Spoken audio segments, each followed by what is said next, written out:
Man, so what is up, guys? Today I got a special video for you. I just released a Amara build video.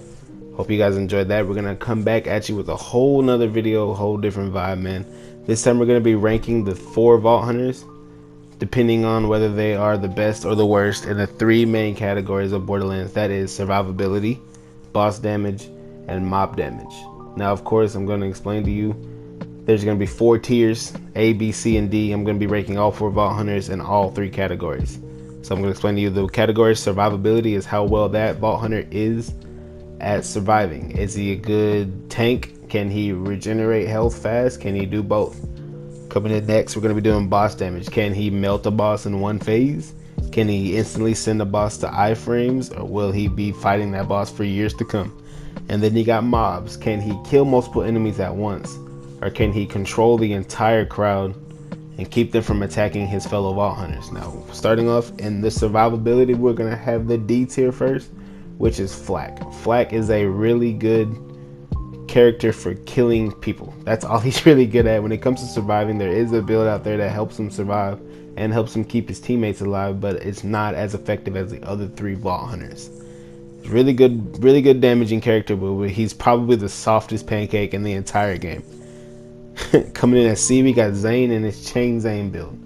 Zane is a really good mob character. I know I haven't even got to the mob part yet, but Zane, that's pretty much all he's really good at. I mean, he can do a bit of boss damage with this Chain Zane build, but it's not the greatest. Now, when it comes to surviving, Zane can really only survive as long as his shield is up. His action skill, his dome, when he puts it around his body, that's really the only time he can survive. Coming in at the B slot, we have Amara. Now, Amara is she's centered around tanking damage, honestly. She's really around tanking elemental damage and melee damage, sometimes combining all 3. But Amara does get the B slot. If you can get a fully tanked out build, she's going to be pretty tanky on the field. She's going to be like a rock solid metal Mario type of character.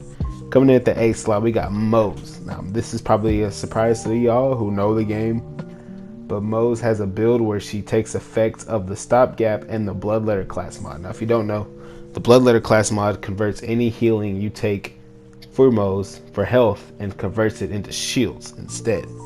Now, if you get a stopgap that's at level 1 for your level 50 Mose, the capacity of that stopgap is around 115 health, depending on which one you get.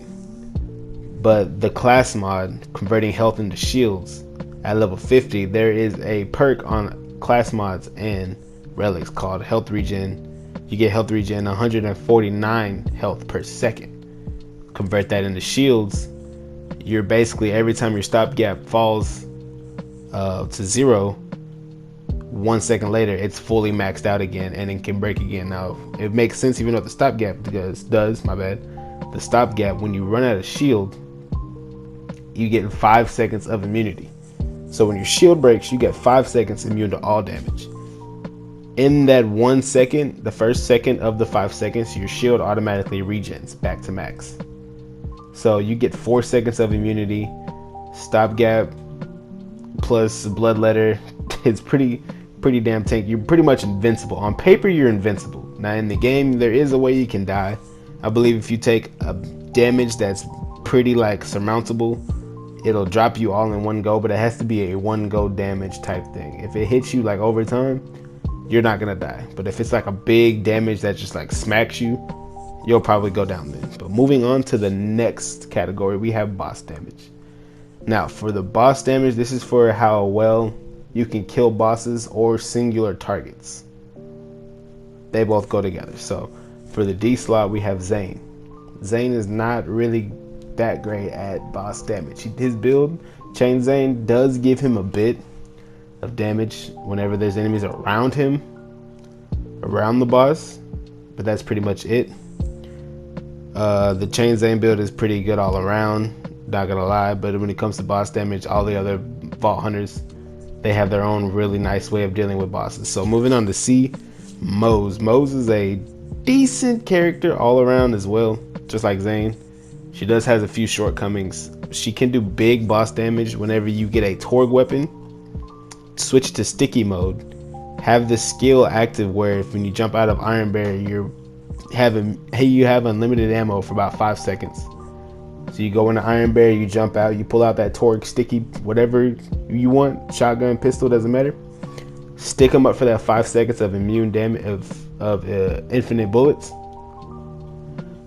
Whenever the bullets run out, you detonate. You should do pretty decent damage depending on what weapon it was and who the boss is, but Mo's just have a definitive way of dealing with bosses. Moving on to B, we have Amara. Amara has a Brawler Ward build where she deals 300% extra melee damage. I believe it was. I'm pretty sure it was. I don't know. I'm probably wrong. But basically, if you get a weapon called a face puncher, any damage you deal with that face puncher counts as a melee attack. Now, Amara is all about melee damage. So if you put 2 and 2 together, you get yourself a face puncher, get some nice anointments in there, mix them up really well. You should be able to do some big damage to a boss with Amara and the fadeaway. And no, not the fadeaway, with Amara and the Brawler Ward and the face puncher. Now, moving on to A, last Vault Hunter, we have Flak. Now, Flak, I think is going to be the best Vault Hunter for boss damage ever. Like, he's gonna, not ever actually, you forget main man Salvador, but Flak is probably gonna be the best Vault Hunter for damage in Borderlands 3 ever, like hands down. Nobody else is gonna be able to do more damage unless a crazy build comes out for any other Vault Hunters. Flak is gonna be the guy to go to. He has a fadeaway build that I put out recently with the Craps pistol, which is a torque pistol you get from the new DLC. Melted Grave Ward, and I want to say like half a second. I literally didn't even try. You know what I mean? So moving on to the next category, we have mobbing. Now, mobbing is how well how well Vault Hunters can deal with every enemy in the vicinity, whether it be crowd control or just straight up murdering all of them. We're just gonna go ahead and go into that. At D, we have Flak. Flak, like I said before, he's a great boss damage. He's a great damage dealer, but it's really only to one singular target with the fadeaway, and that's really his only useful action skill in Mayhem 4. The only thing I could see you kind of doing is a build called Rack Slag build, where you get a rack attack and you get anointments where every time an enemy is hit with the rack attack, they take an increased 100% damage from all sources. Not a bad anointment. It makes it to where you can kind of chain damage to everybody. If you get like a redistributor or a Jacob's pistol and just throw rack attacks all over the place, it's not a bad build. It's just Flak is not really a mobbing character. His only real action skill is that fadeaway. Moving on to the C slot, we got Mo's. Mo's can use a rerouter shield and a redistributor to its full extent.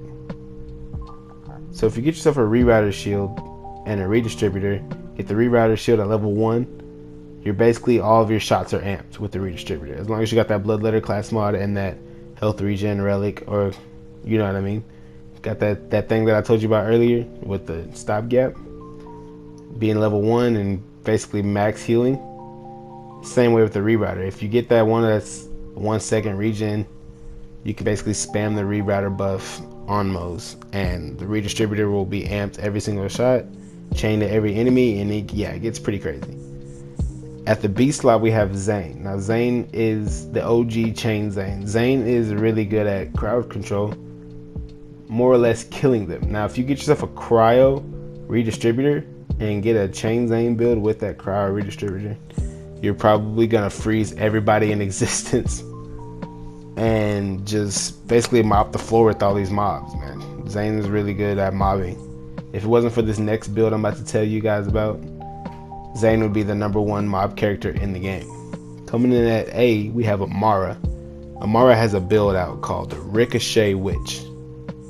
I just posted a video about it. It's my most recent Amara build video. I haven't checked that out. Go ahead and check that out right now. But she is basically a mob god. You're actually watching the Ricochet Witch build right now in the background. That's the Ricochet Witch going on. So basically what the Ricochet Witch is, there's a skill called Sustainment, and there's a skill called Indiscriminate, I believe it's called, which increases your ricochet damage. And there is a weapon in the game called the Recursion. It's the shotgun you're watching me shoot right now. That gun is really good it hits an enemy, branches out to a different enemy, and then comes back to the original enemy it hit. That deals massive amounts of damage if you build it right. So you see me just running through these mobs. On Mayhem 4, by the way, in the raid, in the takedown. So anyways, man, those are the 3 categories ranking each Vault Hunter. If you think I got my rank wrong, go ahead and comment and let me know what you would change. If you like it, like, comment, subscribe, anything you want, bro. Appreciate you guys hanging out with me today. And yeah, I'll see you guys on the flip.